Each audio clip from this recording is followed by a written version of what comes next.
ഊർവശി ഭട്ടാലിയയുടെ നിശബ്ദതയുടെ മറുവശം എന്ന കൃതി ഏത് ചരിത്ര സംഭവവുമായി ബന്ധപ്പെട്ടിരിക്കുന്നു? ഇന്ത്യാ വിഭജനം. താഴെ പറയുന്നവരിൽ ഇന്ത്യൻ നാഷണൽ കോൺഗ്രസിന്റെ പ്രസിഡന്റ് പദവി അലങ്കരിച്ചിട്ടുള്ളവർ ആരെല്ലാം? Answer option B 1, 2, 3, 4. 1847 Herman Gundert ആരംഭിച്ച ദിനപത്രങ്ങൾ ഏതെല്ലാം? Paschimodayam, Rajyasamacharam. Answer option A 1, 4.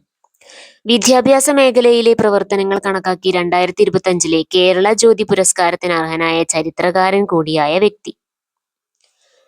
Answer option B MR Raghavan Nair. താഴെ പറയുന്നവയിൽ ശരിയായ ജോഡികൾ ഏവ? Answer option A Bilhana Vikramankadevacharitam, Athula Mushakavamsha മഹാകാവ്യം.